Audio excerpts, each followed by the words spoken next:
이 천국은 어떻게 시작을 하는가 하면 마치라고 얘기합니다. 이거 다시 얘기를 하면 하나님의 나라는 마치 무엇과 같다? 밭에 감추어져 있는 보화와 같다라고 얘기를 하고 있습니다. 그러니까 우리는 지금 하나님의 나라 천국에 대해서 계속해서 연구를 하고 이거구나 라고 하는 것을 배우고 있습니다. 여러분 처음 하나님의 나라를 이야기할 때 가라지가 뿌려진 밭이라고 이야기를 했지만 진짜 알곡을 바라보는 그 하나님의 그 심정, 그것이 바로 천국이었다라고 얘기를 했습니다. 그죠? 이 알곡 하나라도 다치기를 원하지 않았던 그 하나님의 마음, 이게 천국의 마음이었다. 그런데 두 번째는 그 누룩과 같이, 겨자씨와 같이 아주 작은 부분이지만 그런데 나도 모르게 이게 하늘이 자라더라는 겁니다. 그래서 하나님의 나라는 아주 세밀하게 움직이지만 그러나 나중에는 어마무시하게 크게 자라게 되어지는 것이 바로 하나님의 나라다. 그래서 기대하자라고 말씀을 드렸습니다. 자, 오늘 말씀은 마치 밭에 감추어져 있는 보화, 이게 천국과 같은 거라는 겁니다. 여러분, 여기서 우리가 오해를 해서 안 되는 게 뭔가 하면 오늘 이 본문 말씀의 비유는 밭에 감추어져 있는 보화를 발견한 농부가 주인이 되면 안 됩니다. 맞죠? 그죠? 예수님은 밭에 감추어져 있는 보화를 설명하려고 하는 거지 보화를 발견한 농부를 설명하고 싶은 게 아니었단 말이죠. 그래서 우리는 집중해서 봐야지 됩니다. 오늘 이 말씀이 기록되어져 있는 당시에는 그 법과 질서가 유지되어졌던 나라였지만 촌 동네에는 법과 질서보다는 힘 있는 놈이 장땡이었거든요.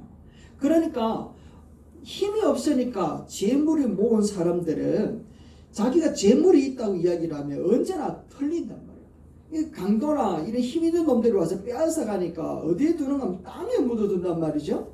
그래서 필요에 따라서 그걸 빼가지고 사용을 하다가 그래서 이제 자기의 삶을 이렇게 영위하는데 어느 날 땅에 묻어두었던 이 사람이 자기만 알고 있었는데 그만 죽어버렸어요.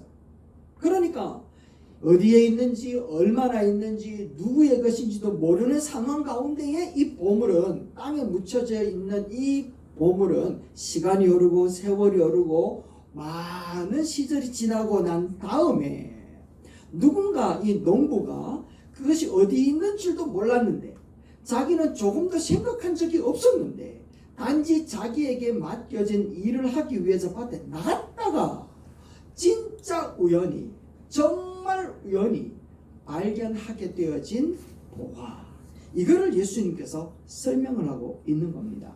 자, 그렇다면 이 비유를 통하여서 하나님의 나라가 어떤 것인지 이 예수님께서는 이것을 통하여서 어떤 것을 설명하고 가르쳐주고 싶었느냐 하면 그 첫 번째가 무엇인가 하면 하나님의 나라는 발견하는 것이 아니라 발견되어지는 것이다 라고 얘기를 하는 겁니다. 한번 따라합시다. 시작. 하나님의 나라는 발견되어지는 것입니다. 할렐루야. 아멘. 그래서 밭에 감추어져 있는 이 보물은 언제 숨겨졌는지 모른단 말이에요. 누가 숨긴 건지도 모른단 말이죠. 수많은 일들과 사건들이 지나가고 사라지고 수많은 사람들도 밟고 지나가고 살아왔던 그 시대에 어떤 유물과 같은 모습으로 이 보물이 숨겨져 있었는데 유독 이 사람이 발견한 것이 아니라 이 사람에게 발견되어졌다는 거예요. 이 말은 무슨 말씀인가 하면 하나님의 나라는 바로 그런 것이다. 귀한 보물이긴 귀한 보물인데 오랜 기간 동안 사람들에게 밟히고 외면당하고 무시당하고 관심도 없었고 잊혀져 갔던 것이 바로 하나님의 나라였다. 그래서 이 하나님의 나라에 숨겨져 있는 이 보물과 같은 하나님의 나라는 성경 말씀에 담겨져 있고 이스라엘 역사에도 담겨져 있고 수많은 책자에도 담겨져 있고 수많은 역사 속에서도 담겨져 있었던 하나님의 나라였습니다. 그리고 하나님 나라에 귀한 하나님의 아들인 예수님이 이 땅에 오셨단 말이죠. 그리고 그분이 하나님의 나라에 대해서도 계속해서 설명을 하고 있는데도 불구하고 이 사람들은 알아요, 몰라요? 모른다라는 거예요. 모른다. 도무지 아무도 모른다라는 거예요. 왜 이런 일들이 일어날까? 예수님이 그래서 답답해서 이야기하는 거예요. 봐라. 하나님의 나라는 이렇게 감추어져 있다. 너희들도 찾으려고 하지 않았다. 농부도 마찬가지라는 거죠. 그런데 우리들이 왜 이런 일들이 일어나게 되어졌느냐 하는 것을 예수님이 확 까발리고 있는데 죄와 타락한 문화 때문에 갖춰져 있다는 것이죠. 하나님을 대적하는 온갖 이론과 철학 때문에 하나님의 나라는 사라져버리고 자기들이 살아가는 삶의 욕망들만 나타나고 있으니까 하나님의 나라에 대해서 관심도 없고 도무지 생각지도 않고 있다. 이게 바로 감추어져 있는 보화와 같은 것이다 라고 얘기를 하고 있다는 겁니다. 그런데 참 이상하게도 사람들은 하나님이 그렇게 보화와 같이 하나님의 나라에 대해서 역사를 통해서 드러내주고 보여주고 싶으셨음에도 불구하고 거부하였던 인간들은 저마다 자기에게 평안을 주고 자기에게 삶의 영도자가 되어지는 파라다이스를 찾기 위하여서 애를 쓰고 있더라. 그런데 이렇게 아무리 애를 쓴다고 해서 그 누구도 만만찮게 그 파라다이스를 찾을 수 있었던 사람이 아무도 없었다는 거죠. 그런 면에서 자기에게 정말 유토피아와 같은 이 파라다이스, 평안을 주고 평강이라고 하는 부분들을 찾으려고 하는 사람에게는 두 가지 부류가 있습니다. 여러분, 이 두 부류가 뭔가 하면, 첫 번째는 보화를 찾으려고 애를 쓰고 있는 사람들과 같은 모습. 다시 이야기를 하면 이것을 종교적으로 이야기를 하자면 구도 종교라고 이야기를 하는 겁니다. 도를 구하기 위하여 쫓아다니는 종교. 그래서 진리를 찾고 자유를 찾고 평안을 찾기 위하여서 자기 자신을 아주 이제 정결하게 하는 불교와 유교와 철학 등이 여기에 속하는 거죠. 도를 찾기 위해서 막 찾아간다는 거예요. 그래서 도를 아십니까? 이렇게 얘기를 하고 있는 거라는 겁니다.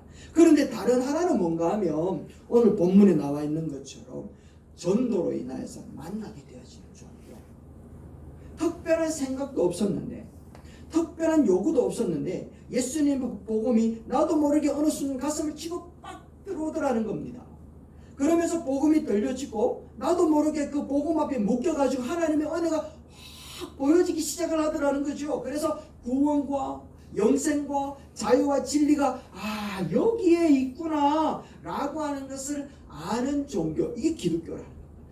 그래서 구도 종교와 전도의 종교가 두 가지로 구분되어지는데, 오늘 여기에 나와 있는 이 농부는 구도 종교가 아니라 마치 전도되어져 가지고 하나님의 은혜를 아는 것처럼 밭에 감추어져 있었던 이 보화가 이 농부에게 확 발견되어지는 상황을 표현하고 있다는 거죠. 그래서 농부가 보화를 찾으려고 온갖 방법을 동원해 가지고 찾은 것이 아니라, 농부는 자기 수고가 전혀 없었단 말이에요. 전혀 없었잖아요. 그죠? 아주 우연히, 정말 우연히, 정말 천재 1호와 같은 방법으로 보화를 쓱 발견하게 되어졌는데, 이와 같이 하나님의 나라는 우연하게 오는 것처럼, 정말 우연히 나에게 다가오는 것처럼 느껴진다는 거예요. 그런데 여러분, 하나님 앞에 우연이라는 게 있습니까? 우연이라는 게 있을까요? 진짜 요거 꺼주시면 좋겠어요. 하나님께는 우연이라는 게 없다라는 거예요. 정말 감사하게도 하나님은 당신의 뜻과 계획과 섭리를 통하여서 한 사람 나를 찾기 위하여 99마리의 양을 버려두고라도 한 마리를 찾기 위하여 모든 것들을 운영하여서 나에게 집중하여 오고 있었다는 것을 이야기하고 있습니다. 나는 내가 왜 이 길을 걸어가고 있는지 도무지 이해가 되지 않지만 하나님은 그 길을 다 아시고 판단하시고 계획하셔서 어긋난 길로 가지 않도록, 혹 어긋난 길로 갔다면 돌이켜서 돌아오게끔 하셔서 내 인생의 한복판에서 흐느낄 때 그때 찾아오셔서 만나주시더라고요.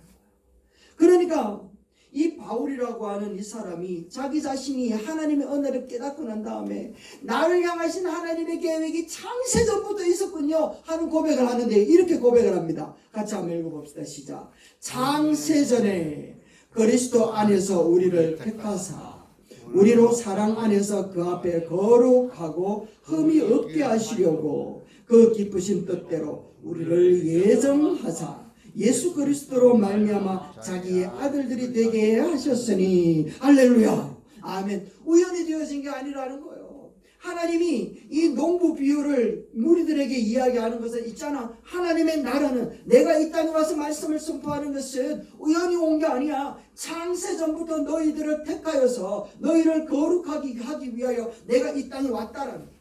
그리고 내가 십자가에 못 박혀 죽고 부활하여서 너희에게 성령을 허락해서 아바 아버지라고 부르게 될 것인데 너희들에게 아들이 될 수 있는 권세를 주시는 것은 하나님이 만세 전부터 계획하였고 하나님의 은혜가 너에게 집중하여 있고 하나님의 모든 사랑이 너에게 집중하여서 나타났던 결과였다라고 얘기를 하고 싶으셨던 겁니다.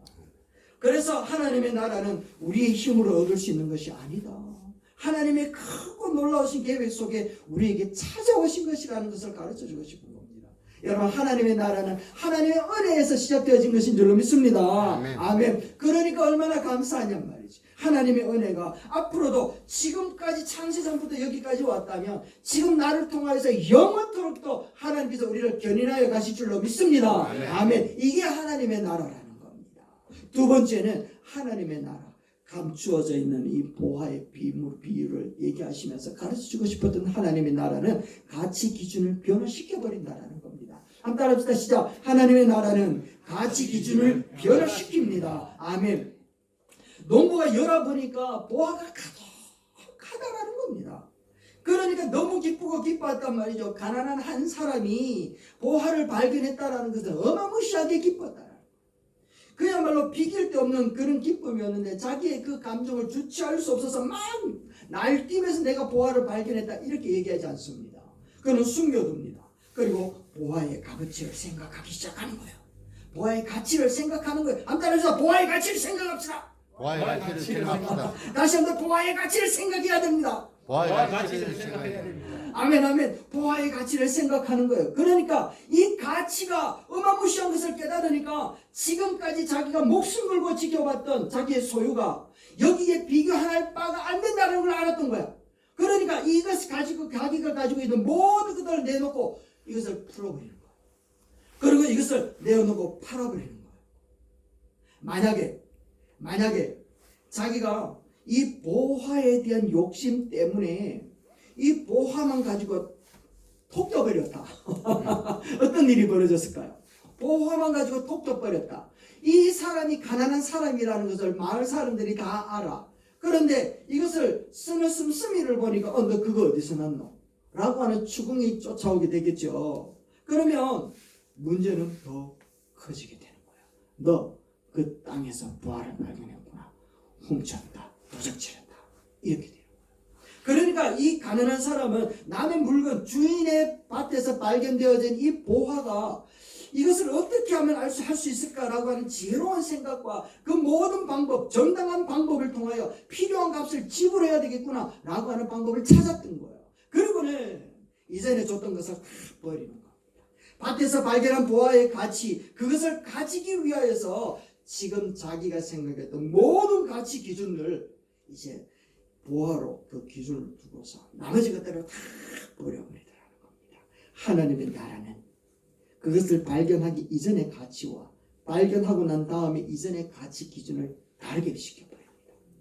우리는 아직도 여전히 세상의 가치 기준을 가지고 하나님의 가치 기준을 평가하고 비교하고 그것을 선택하는 경우들이 많이 있는데 하나님의 나라는 절대 그렇지 않다라는 거예요. 하나님의 나라는 세상이 가지고 있는 이 판단 가치 기준을 다 무시해버리고 그것이 가장 좋은 것이라는 것을 알게끔 하는 능력이 있는 것인 줄로 믿습니다. 아멘. 여전히 내가 아직도 거기에 매여 있다면 어쩌면 여러분 죄송합니다. 우리는 성령을 받지 못한 사람이고 하나님 앞에 구원받지 못한 사람이고 하나님의 나라를 가치를 알지 못하는 사람은 아닌가 점검해 볼 필요가 있다는 것을 이야기하는 것이죠. 그래서 하나님의 나라는 이 세상에서 만족을 위하여 살아왔던 우리들의 삶의 방향을 바꿔버립니다. 좀 더 높은 지위, 좀 더 나은 형편, 좀 더 많이 가지면 좀 더 행복해질 것이라고 하는 이 판단 기준에서 나보다 못한 사람은 짓밟아버리고 나보다 나은 사람에게 아부하며 살았던 약육강식의 세계 속에서 이제는 내려오기 시작한다는 것이죠. 너를 사랑하게 되고 이웃을 바라보게 되어지고 함께 가기를 원하는 그런 사람이 되는 줄로 믿습니다. 그러던 어느 날 우리의 하나님의 나라가 스며시 찾아오니까 이 세상이나 세상에 있는 것들에 관심을 가지고 있던 우리들의 안목이 달라지고 그래서 여기에는 하나님의 사랑이 없구나. 그래서 하나님의 사랑에 집중하는 그런 하나님의 사람들이 되어지는 줄 믿습니다. 이것이 바로 하나님의 선하시고 기뻐하시고 온전한 뜻이 무엇인지 분별하여 거룩한 가치에 목숨을 거는 주님의 사람들이 되는 것인 줄로 믿습니다. 아멘. 사도행전 20장 말씀에 바울은 이렇게 삶의 가치가 달라지고 그의 삶은 이렇게 나타나기 시작합니다. 한번 읽어봅시다. 시작. 내가 달려갈 길과 예수께 받은 사명 곧 하나님의 은혜의 복음을 증언하는 일을 마치려 하며 나의 생명조차 조금도 귀한 것으로 여기지 아니하노라. 아멘. 자기는 자기의 삶의 모든 방향이 자기 중심이었습니다. 자기가 출세하는 것이었는데 하나님을 예수님을 만나고 자기의 삶의 기초가 가치가 달라졌던 거예요. 이거구나. 그래서 자기 생명을 이제 초계와 같이 버리기 시작하는 겁니다. 3장 8절 말씀에 이런 말씀을 합니다. 내가 그를 위하여 모든 것을 잃어버리고 무엇으로 생각한다고요? 예설물로 여기는 것은 그리스도를 얻고 그 안에서 발견되려 하미니. 할렐루야. 바울은요 이런 모습으로 하나님 앞에 발견되어지기를 원하고 예수 그리스도를 얻는 것이 가장 가치 있는 것인 줄 알았단 말이에요. 가치 기준이 달라지더라는 겁니다. 여러분 성경에도 많은 사람들이 하나님을 만나고 예수님을 만나고 난 다음에 그의 삶의 가치가 달라졌다는 것을 우리에게 잘 보여주고 있잖아요. 아브라함이 하나님을 만나고 본토 친척 아비 집을 떠나서 하나님의 약속되어진 그것에 대하여 더 가치를 두기 살기 시작합니다. 뿐만 아니라 모세도 그렇습니다. 자기의 좋은 형편 왕자로서의 모든 것들을 내려놓고 본향을 향하여 살아가기 시작하게 되더라는 겁니다. 여러분 성경의 사람도 이 얘기 안 해도 되겠죠. 지금 제가 보기에 여러분들은 그 어떤 사람들보다 더 가치 있는 곳에 목숨을 걸고 이곳에서 예배하고 있는 줄로 믿습니다. 아멘. 여기 이곳에 예배하는 것이 가장 가치 있는 줄 알고 이곳에서 피곤하지만 힘들지만 예배 드리는 줄로 믿습니다. 아멘. 이 말이잖아요. 그것이 바로 예수 믿는 것이라고 얘기를 하는 겁니다. 믿는 것이라고 얘기를 하는 거예요. 부정을 위하여 부정하는 것이 아니라 포기하는 것을 위하여 포기하는 것이 아니라 더 가치 있는 것을 우리가 부정하고 더 그 큰 것을 소유하기 위하여 작은 것을 포기하며 살아가는 삶. 그렇기 때문에 이 포기가 결코 어려운 것이 아니라는 거예요. 구원의 주 예수 그리스도를 발견할 수만 있다면 하나님의 나라의 권세, 하나님 나라의 은혜를 우리가 소유하고 그것을 얻을 수만 있다면 이 농부처럼 다 팔아도 괜찮은 삶. 이게 가치가 달라진다는 거예요. 하나님의 나라는 바로 이런 거라는 거예요. 밭에서 보화를 발견한 이 농부는 보화 때문에 가치가 달라졌습니다. 여러분의 삶의 가치가 달라지기를 주의 이름으로 축원합니다. 모든 것을 다 팔아서 천국 보물을 구입할 수 있는 여러분 되시기를 주의 이름으로 축원합니다. 모든 것을 다 버린다 할지라도 천국의 삶을 구입할 수 있게 되기를 주의 이름으로 축원합니다. 아멘. 마지막입니다. 이 농부는요 감추어져 있는 보화를 발견하고 난 다음에 이 보화로부터 어떤 삶의 모습으로 나타나게 되어졌는가 하면 세 번째입니다. 시작. 하나님의 나라는 전체를 품게 만듭니다. 하나님의 나라는 전체를 품게 만들더라는 겁니다. 여러분 이 사람은 보화의 가치, 보물을 발견한 사람이었습니다. 그래서 이전에 가지고 있었던 모든 것을 팔아치웠습니다. 그리고 이 농부가 산 것은 보화를 산 게 아니었습니다.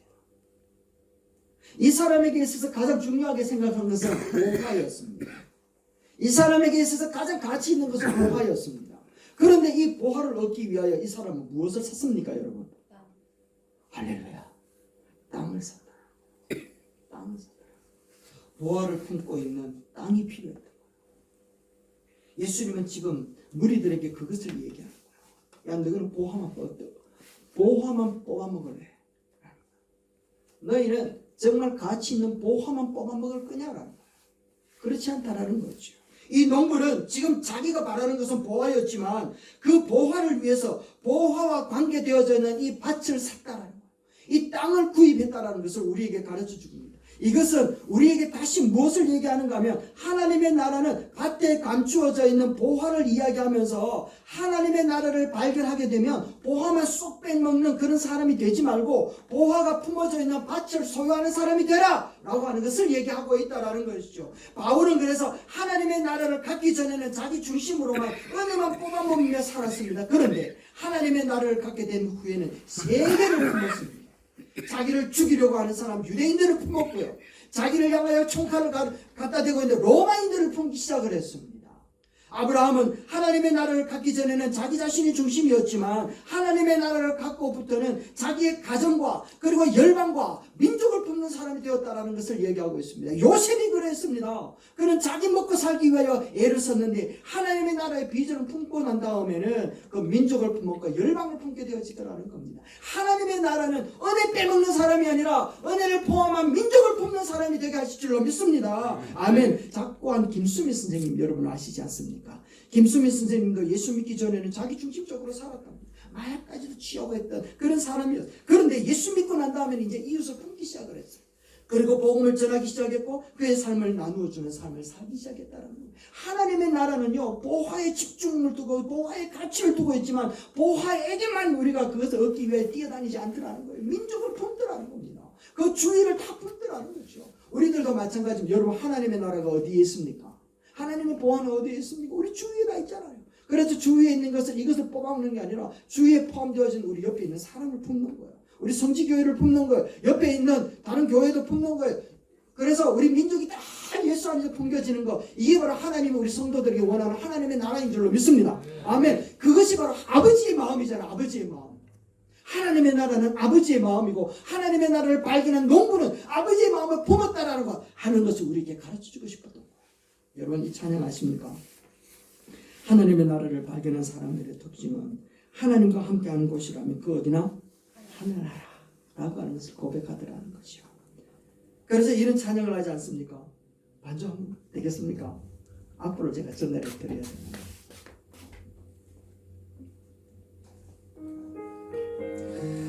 우리 찬양 한번 하고 계십시다. 하나님의 나라를 품은 사람은 이런 모습으로 달라지는 고백합시다. 내 영혼이 은총 입어 중한 죄짐 벗고 보니 슬픔 많은 이 세상도 천국으로 와라. 이절합니다. 주의 얼굴 뵙기 전에 멀리 뵈던 하늘나라 내 마음속에 이루어지니 날로 가까 산절합니다.